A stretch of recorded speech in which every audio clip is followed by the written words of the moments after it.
even if you get fired for making a mistake, which I don't think was the case at the time, like to take someone's livelihood away it's hard. I think it should be harder, Mm-hmm. It should be harder to do that to someone.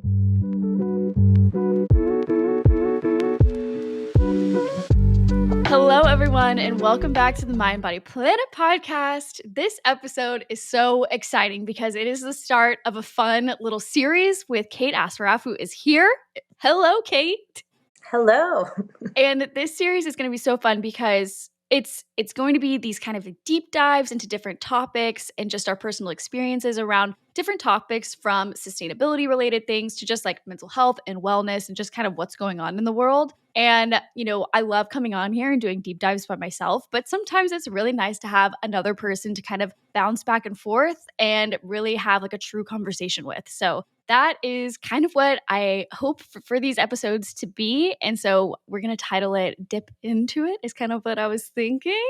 And yeah, I'm just so excited. Today we're going to be talking about getting fired. Just there's so much happening in the world right now. And I pulled some stats about just unemployment and just the massive layoffs that are happening as of the end of 2023 and even the beginning of 2024. And there's just kind of a lot. Kate and I have both experienced getting fired and just how career is such a major part of your life and how you can find so much identity in that and just how much that can really shake your world. So that's today's topic. We're going to dive into it. But before we do that, let's start with this week's faves. Kate, do you want to go first? Sure. My favorite thing right now was an article that just came out the other day. It's called "The Revolution That Died on Its Way to Dinner" in the New York Times. And it talked about this race, this very, very heavily funded race to create meat without using animal products. So it's like this way to print meat, essentially. And you see that kind of forward thinking. It's kind of made fun of in that show Upload. But back in 2014, Jonathan, who's the co-founder of DIP, and we went to this thing called Biofabricate at Microsoft. And it was like it was the beginning of this kind of revolution where people were talking about like making meat without hurting animals. And it was so inspiring and so like beautiful that humans are like wanted to do this. And this article takes you down this path of like all of this hope and all of this funding and all of these people that tried to do this. And at the end of the day, it flopped. Like totally flopped. And there's this really powerful paragraph at the end that said, if you had $3 billion to spend, would you do it? Like, would you put it into these fast to grow meat creating companies trying to do the right thing? Or would you give it to the people advocating for change and educating people about eating less meat and really doing like the grassroots path to change? And the guy, the person that they interviewed was like, I would absolutely put it in the grassroots because that is the actual thing that drives change. And I thought that was really like, it's a long article. I'll send you the link so everyone can see it. But I remember this wave of hope. Like this was like the coolest. They showed actually someone knitting, like they had knitted hamburger meat, and it was really cool to see like a long time, like a decade ago. And now you see like now it's come around, and they're like, you know what? It's just actually like the reality is that science can't solve this as fast as we want. It might be able to solve it eventually. It can't solve it in a way that's affordable or scalable. And the right thing to do is to encourage people, educate them on like eating less meat. At the end of the day, like it really, what you really need is real change, behavioral change. That's so interesting. I definitely want to read that. So yes, please send it and I'll throw it in the show notes for anybody else who wants to read it as well. That's so interesting because, you think about impossible meat and beyond meat. And so I think about all of that. It's really gained a lot of popularity in the last couple of years. But you're right. I mean, it doesn't really taste like meat. I haven't eaten meat. I'm pescatarian, I guess is like the proper term. Mm-hmm. So I eat seafood from time to time, but not as often as I go for more plant-based meals. My fiance is like, he's full on meat eater, but every once in a while he'll do like my plant-based meals or like have a tofu dish with me or whatever. But it's true, like it's fake meat, but it doesn't really taste like meat. And then Mm-hmm. I read this article the other day that fake meat might actually have real animal fat in it soon. I think that's something that they're working on. And I'm like, doesn't that defeat the purpose a little bit, that it's not supposed to be meat, but I don't know. I guess you're trying to think about like who the target audience is. Maybe it is people who just want to eat meat, who like meat, but don't really want to go plant based. So it's so fascinating. What was your favorite thing of the week? For me, okay, so I have 2. One is I got a Kindle for Christmas, and I've always thought myself to be like someone who likes a physical book, and I can flip the pages. And so I went to my library. I was checking out books from my local library in order to like get that feeling. And then finally, I was just like, you know what? Like maybe a Kindle would be a good investment. So I got it as a gift for Christmas. And I have not been able to put it down. I feel like I've just been like the ultimate reader lately. And I love it. It's such a fun way to, like, escape into something else and just, like, the different worlds that all these, like, fantasy books create, and then it's also amazing because it also connects to my library card because my library also has Kindle books that you can check out totally for free. That's really cool. Yeah, it's through an app. So if you're a library card, if you like to read and stuff for anybody listening, it's called Libby, Libby, and you just put your information in. If you don't have a library card, you can actually get a library card. It's totally free through the app. But yeah, you can put your information in. It will get the library card for you, and then you have access to just thousands and thousands of books. It's just incredible. It's amazing. I feel like people don't talk about that enough. Like, I haven't used my Kindle in a long time. I probably have one that's like 10 years old, but I bet it still works.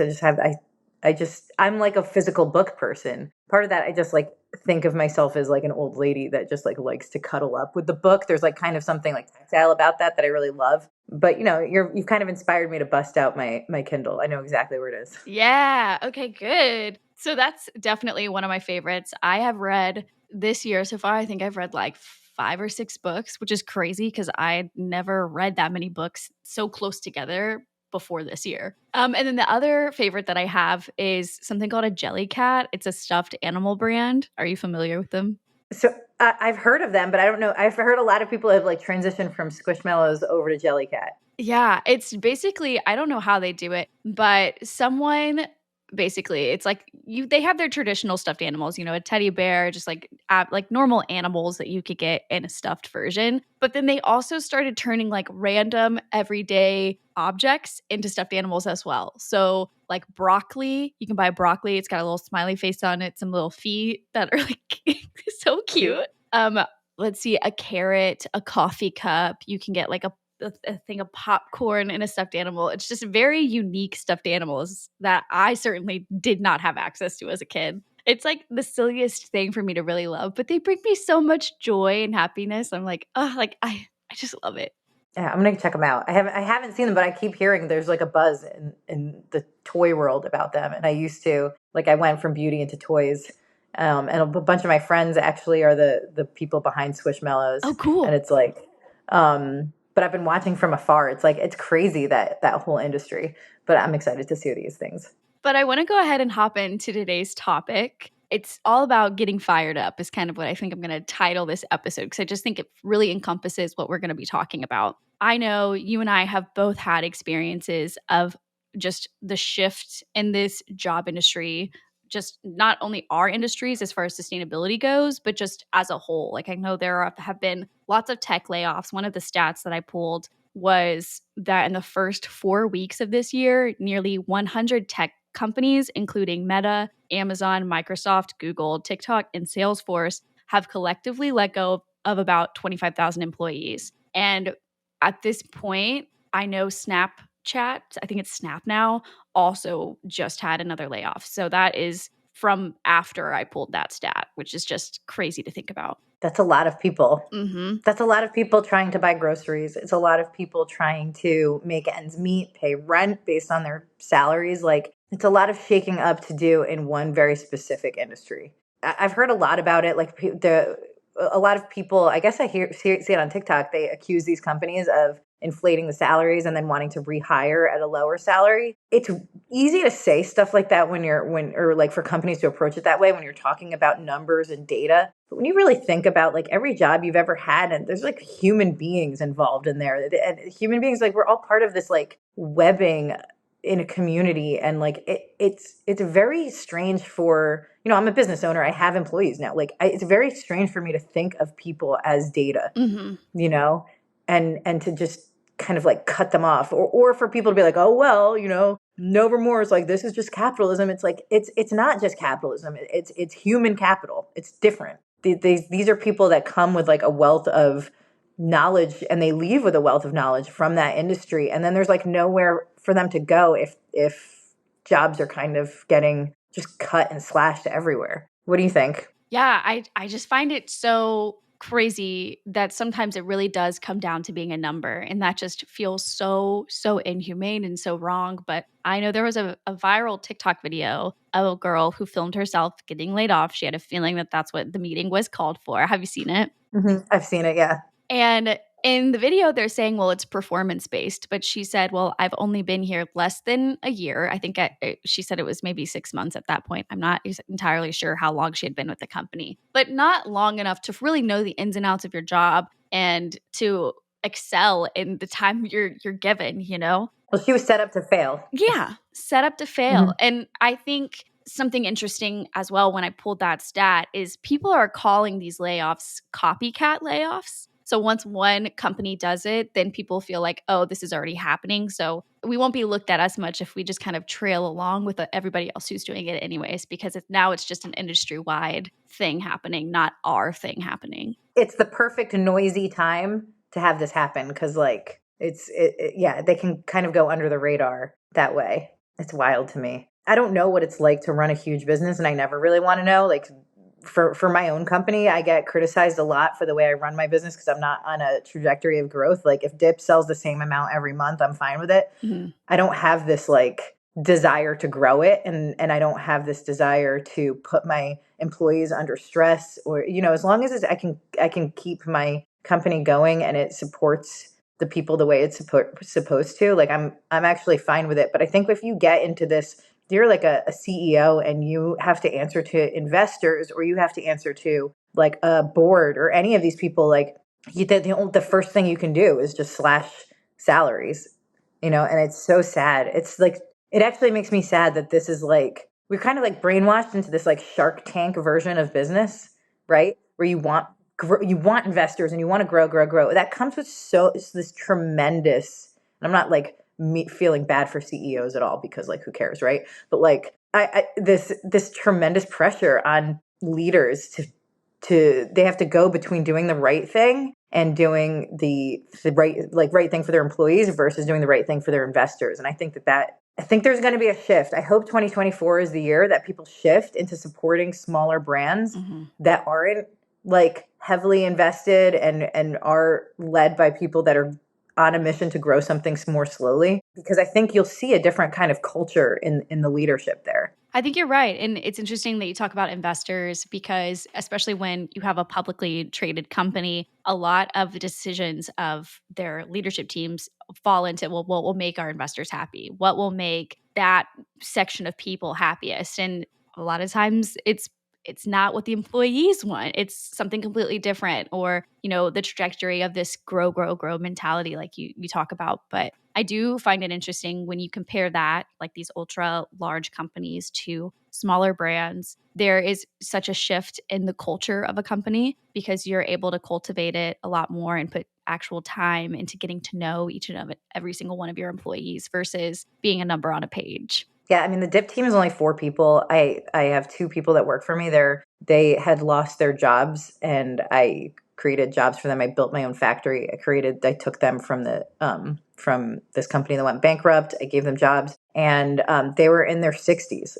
So especially at that age, there's not a lot of places where they can just laterally move. Like where it's not like in tech where you can go just from one to the other. This is like a critical time, like in their lives, and I knew them. So when I brought them in, it was like it's my pride and joy to have them as employees, and like I do whatever I can to like make sure that they're happy. Like I was the biggest, probably like an entrepreneur, the coolest thing that has ever happened was and this is like the first time I've ever really had employees. So I was able to give them the biggest Christmas bonus that they've ever received. They worked for a company before that had like they were stingy with their employees, and they screwed them over when that company went bankrupt. And so when they came to work for me, that was like my personal goal. I was like, I am going to try and do whatever I can to like, and I actually didn't pay myself that month so I could give it to them, because without my employees, my company's nothing, right?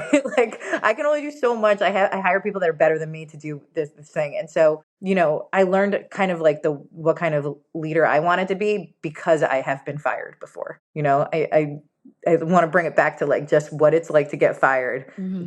It's miserable. It is miserable. Yeah, it makes you question everything. I am so interested because I'm not sure we've actually dived into that conversation just off screen, off, just the two of us talking. So, what was your experience getting fired? What happened? How did you handle all of that? Before I agreed to talk about it, I took this company off of my LinkedIn. So don't go looking for it. You won't find it. I worked for a beauty company. I moved out to California and I worked for this beauty company that did like direct response stuff. So we would go on air and we would basically show products working on air. So think like QVC, Mhm. HSN, that kind of stuff. And we do it around the world. So, and I had worked there I was a brand manager. I was the only person on marketing and I was young and I loved working there. Like it was a tight knit group of people, maybe like 10 people. And, long story short, it was just getting more and more successful over time. And we had we had one weekend on air where we sold $1 million worth of Oh stuff. my And it was gosh. like the biggest celebration ever. And it was so amazing because it's like this tiny team. Like it was unbelievable. And so then I went to Cosmoprof in Vegas with my boss and the team. And my boss actually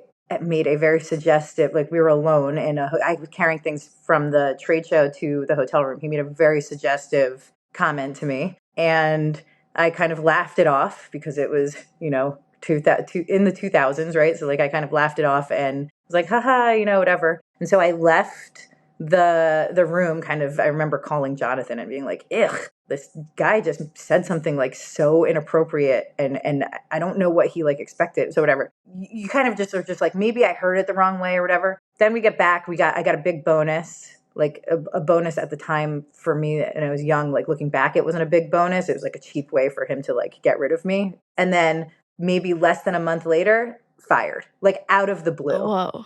I couldn't marry the idea of like how much I love this job, how much they felt like family. You always know like a job that feels like family is toxic, Mhm. right? So like the job felt like family, and then like knowing that like his wife worked with us. I never said a word about like what he had said or suggested that I do for him, and it just blew my mind. And I remember going and talking to an attorney, and I was like, I don't understand. Like, is this like something that's like legal? Like, can he do that? And he was like, well, you did. It was a male attorney. He was like, well, you did take money. It looks really bad. I was like, it's a bonus. We had like this $1 million weekend. I thought it was, I had no idea that like 2 weeks later I was going to be like let go. Mhm. And it was like a big, big heartbreak. And it was something like, it was before the Me Too movement. And I remember talking to people like privately in the industry. And I was like, do I say something? Do I go after this guy? Do I do anything? Mhm. And they were like, no, you'll be blacklisted in the beauty industry. Wow.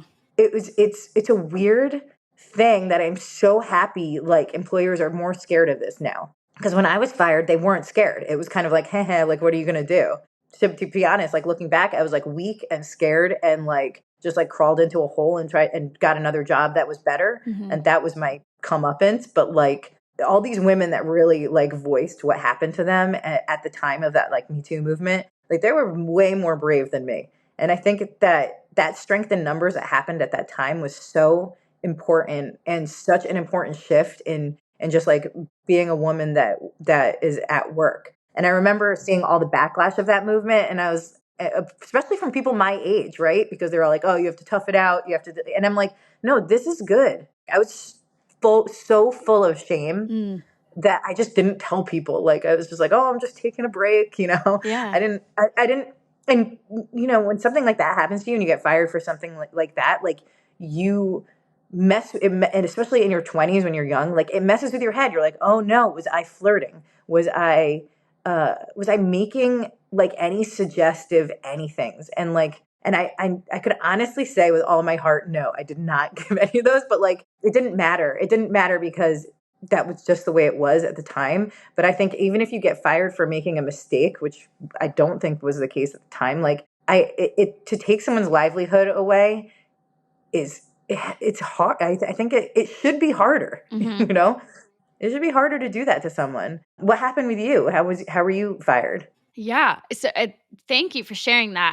I didn't know any of that. It's sad that that happened and how common it happened to the point where people had to come in numbers to start the whole Me Too movement of this is what's happening to women in the workplace. And it's interesting how it's sort of similar in a little bit of a way as to I didn't really do anything that deserved to be fired at the end of the day. Like I was still doing my job. So I was about 6 months into a new job. My background is in advertising for anybody who doesn't know. So I had been at a larger agency working with like really big household name brands and it was just a lot.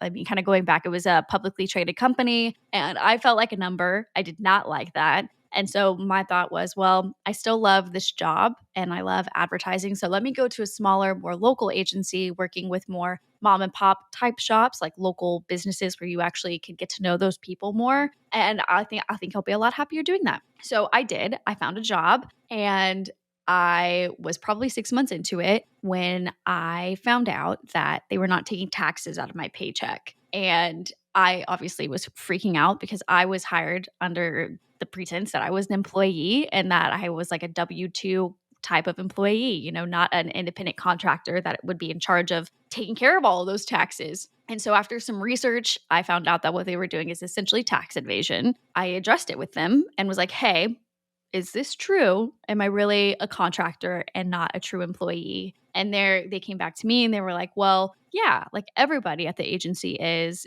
like you should have known this when you were like applying for the job. Like someone should have told you this. Let me look back and see if it's in writing anywhere." He comes back a day later, says, "No, there's no writing of you like being informed that you're a contractor, not an employee." And I wrote back and basically was like, "I think you should basically pay me the taxes that I'm going to have to owe or find some way to make this up because this is an issue. This is actually a problem because the way you treat me is like an employee, not a contractor. When you look up, there's a fine line, the rules of what, constitute as a contractor versus a true employee. I fall under the category as an employee. I had an office, I had set hours I needed to be working, I had a company email, I had everything that a true employee would have. And at the end of the day, they said, "Okay, well, let me talk with my accountant and get back to you." And I basically was like following up every 24 hours. And a week later, I woke up to, "You've been terminated from this position." Oh my God.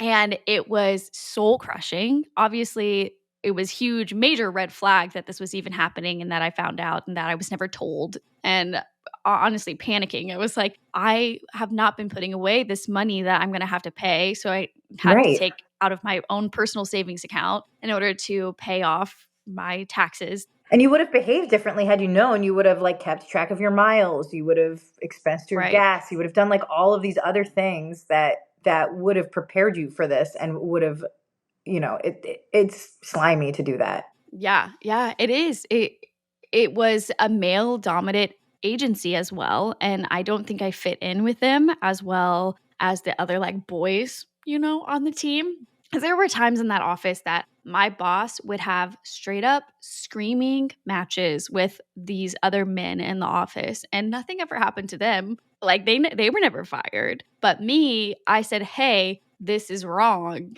Can we make this right?" And I was fired for it. Yeah, squeaky wheel, man. It's like they were like, "Oh, she must be an issue," rule Yeah. follower. Like when it's hard. I can imagine it would be hard for an employer to like want someone who follows the rule. Like if they're so used to breaking the rules and no one ever calls them out or holds them accountable for it, and then here you come along and you're like, "Hey, wait a second, like this is an issue," and then they were just like, "You know what? Let's just get rid of the trouble." And that's, I think, exactly what it was. I was young. I was the youngest one in the office. And I think in their mind, they were like, well, she doesn't have the resources to come after us. So we might as well just get rid of her while we can. And I think that's what happened because in my termination email, they just kind of put some reasons there that weren't valid reasons to really fire me. I mean, they were like half truths. And I just remember, I mean, I was devastated. I was like, I didn't anticipate this happening. I'd known, again, like there were red flags in this company. Screaming match that I mentioned was one of them because I was like probably 10 feet away from listening to this and I was in full fight or flight mode. Like I was terrified that something was going to happen. And so I ended up leaving the office that day and I was like, this, something's very wrong. But I knew I didn't want to stay there long term, but it was never in my mind that I was going to leave it and leave myself with no income or have any idea how the heck I was going to get through that. And so being terminated and then I found a lawyer and was like trying to figure out what's my next step here. Do I have any room to stand on? What do I do here? And that pretty much encompassed my life for like the next 3 months, probably until like March or April of the following year. And I was terminated in December of that year. So several months that I was really kind of speaking with a lawyer almost every day, like rehashing this like almost like trauma of how did I end up in this situation? And just like you said, I constantly was thinking, what did I do wrong? Yeah. What what did I do wrong? Why me? Hmm. I didn't know, and replaying every situation in my head, like, should I have done this differently? Should I have gone about this differently? Like, how could I possibly find myself in the situation where someone's saying, "You're really bad at your job," even though, I mean, I was only given recognition and like, "Hey, great job. We love the work you're doing." And then suddenly be like, "Just kidding." Yeah. And 6 months sounds really short, but it's not. When you're living 6 months into something and you're learning and you're like, gaining traction at a new job and you're real like and you love it and you find yourself like being really attached to the person and the work that you are. You know what I mean? I knew like I really, really was proud of the work I was doing at that company and I really did love the people I worked with. Including this man's wife who I really loved. Like I just I and I and I heard later, like this was like maybe this was a long time ago, so this was at least 15 years ago, and so I've stayed connected to a lot of those people from that job, and I reconnected with one specifically, and she kind of told me what he told everyone Oh. after I left. And that was like now, even 15 years later, like it's a second round of like trauma and like horrible feelings because he basically told like this one person specifically that like I couldn't stand her and and like that I wasn't supportive of her in the workplace. And I was like, this is like so devastating to hear because I like adored this person. And so this man essentially like created this whole other story about around the truth to kind of like save face for himself. I've never felt like I couldn't do what men do, and I've never felt like I was incapable, and I've never felt like ashamed of my own value. But when someone else takes that away from you and steals that from you, it really does hurt. You can't. It's really hard to like run, kind of let it roll off your shoulders. Especially, I know now that I've gotten to know you over the past like 2 years, I know like you really are like a powerhouse, and you're dedicated to what you do, and I can tell that you wake up every day and you have some sort of like determination, and Mhm. someone would be so lucky to have someone like you on their team, and what's so amazing is that that experience probably shuffled you into realizing you're probably an entrepreneur.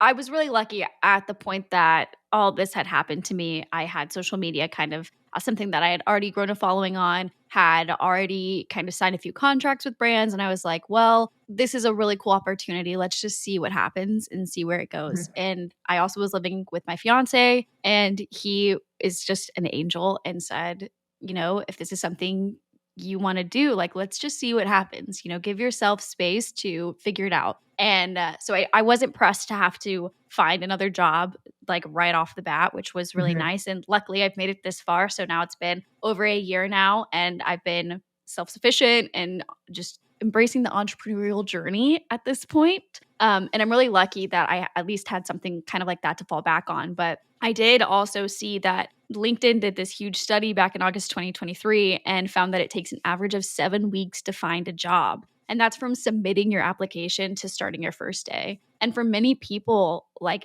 if I didn't have that, and if I didn't have this support system that is my fiance, who has a very nice, stable job with a wonderful workplace, then I mean, I would have been in that position. And 7 weeks is way too long.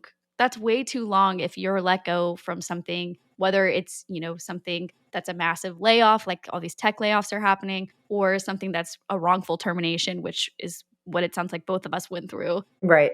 Either of those situations, 7 weeks is not, I mean, it's just too long. We have to pay for food. You have to, and then, it's a luxury to have an attorney, right? Because Right. attorneys are expensive. And so that's something that people don't understand. They're like, oh, why don't you just sue that person? Or why don't you just go after them? It's like, because I don't have $10,000 lying around for a retainer. That's why I have to make a choice between food and electricity and internet bill or any of these other things, and going, maybe chasing like something that might not bear any fruit with the law. And like the law moves very slow and it's expensive and it's freaking horrible. So people that jump to suggesting like lawyers and lawsuits have just, to me, obviously have never been through the process. Yeah. And I mean, I reached out to an attorney who Hmm. specializes in a different state. So she wouldn't be able to be my attorney in my current state, but at least with somebody to talk to and be like, hey, is there a leg to stand on here? Or like at least advice from someone.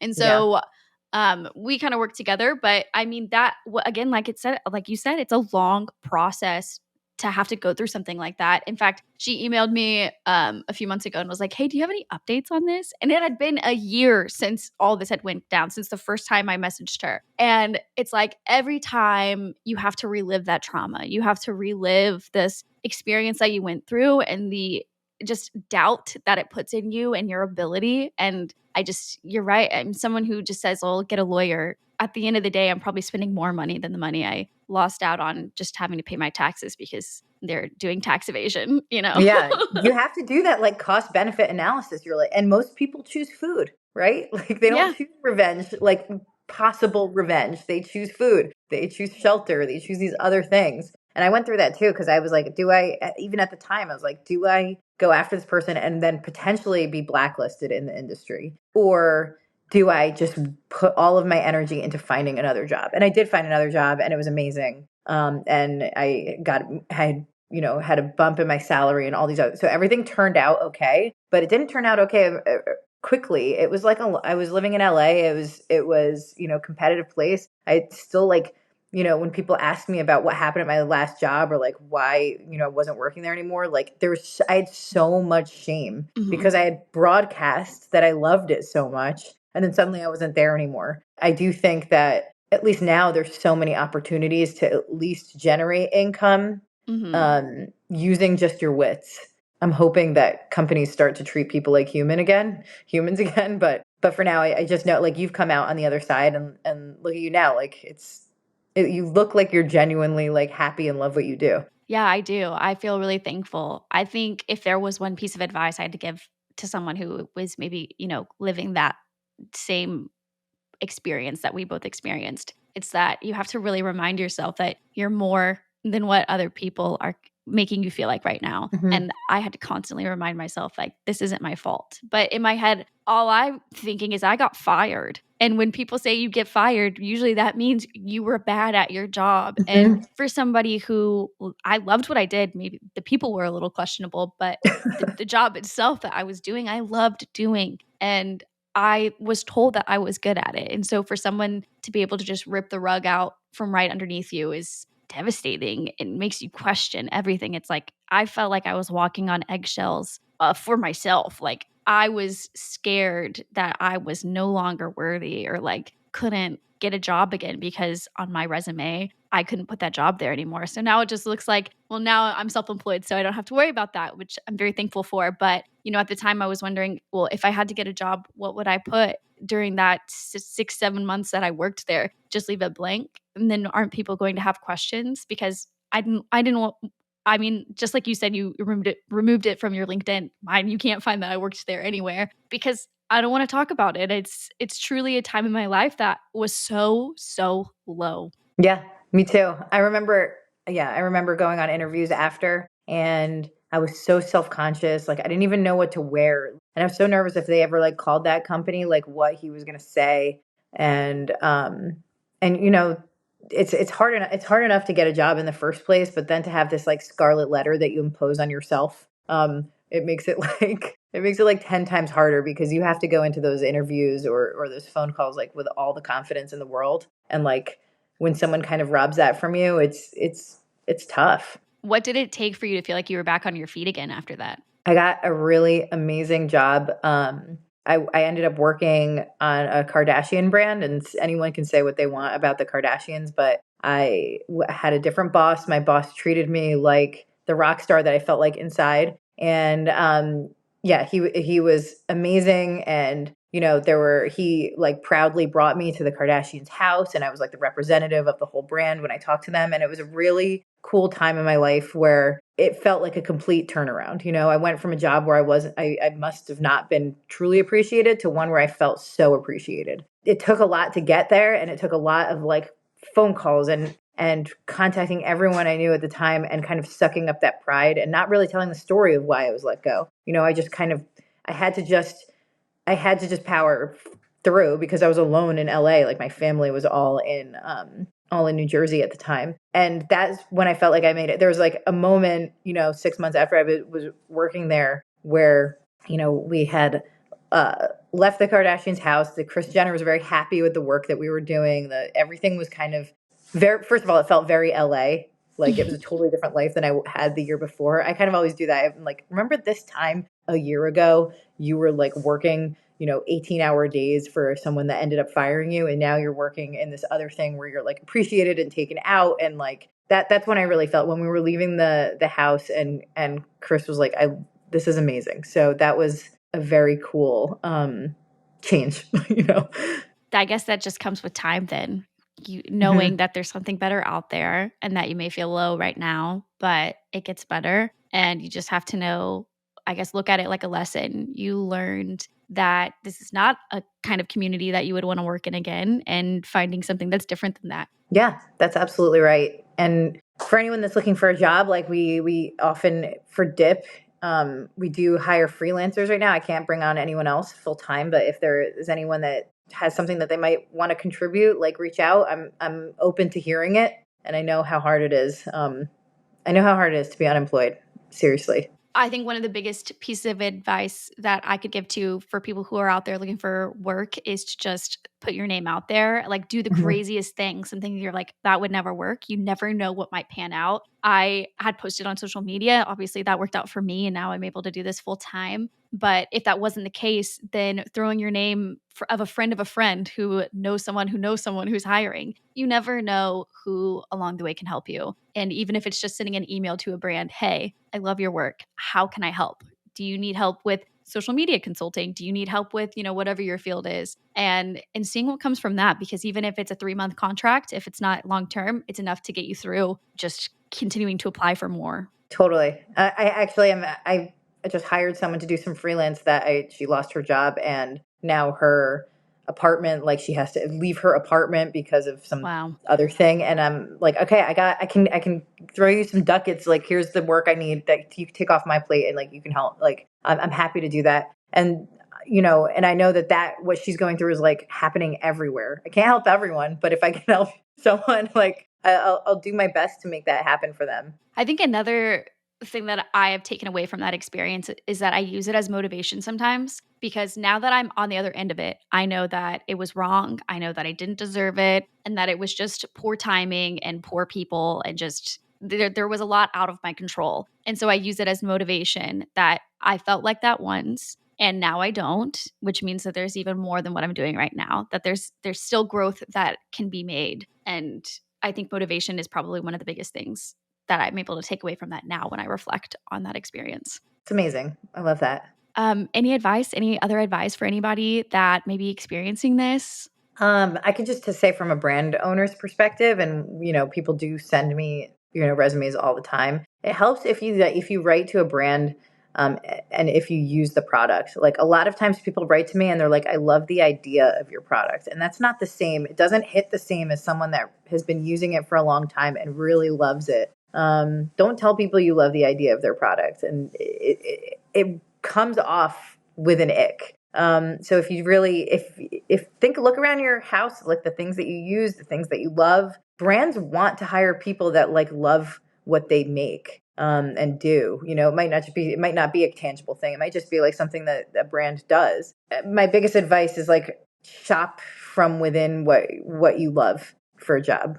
As someone that gets sent stuff all the time, like it totally hits different when someone has taken the time to really talk about dip and what they like about it and what they think they can contribute and all that. I mean, like it's just a totally different experience for me reading it. I'll do whatever I can to help someone like that. Whereas like, and I know a lot of it it's rational to be like fed up and not to want to put your heart and soul into a cover letter because you're just like, what's the point? Is anyone reading this? Like, is this going into a void? And I understand that too. My suggestion is to take the shortcut, to use the chat GPT and then personalize it after. Like, Yeah. don't forget to personalize it. I can tell when someone chat GPTs something to me and I'm like, okay, like just take the extra minute and a half to make it yours. I love it though. Work smarter, not harder. That's right. Use what you can to your advantage. Well, thank you so much, Kate. I feel like this conversation has been really eye-opening, and I think it's just really important to talk about this because, like you said, when you get laid off, when you get fired, when you no longer have a job that you weren't anticipating to not have anymore, there's so much shame and so much guilt that you feel and all this doubt, and not a lot of people talk about it. And it's something that it's not something I go off and be like, I was fired, and in that way, I don't connect with the same people. You wouldn't connect with people who have gone through a similar experience because you don't talk about it. People don't talk Because about the it shame. Yeah. because of the shame with it. And I hope this episode is something that if someone is experiencing this or knows somebody who's experiencing this sort of situation, that they can use this as a resource to know, okay, well, this is what they're feeling like, or at least to know you're not alone. This has happened to other people and you will make it out on the other side of it. Absolutely. Well, please share where people can find you and dip, of course. So you can find me on my LinkedIn. My name is Kate Assaraf. I own Dip. I run it from my kitchen table. If anyone's wondering what HQ looks like, it's really just my kitchen table. And you can find us at dipalready.com. And that's our handle for TikTok and Instagram. But most of our action happens on Instagram. I'll be real about that. Amazing. Amazing. I'll throw the links that we talked about in today's episode as well in the show notes for anybody who just wants to do a little bit of digging and kind of read up on some of the stuff we were talking about. But other than that, let's go ahead and hop into good climate news.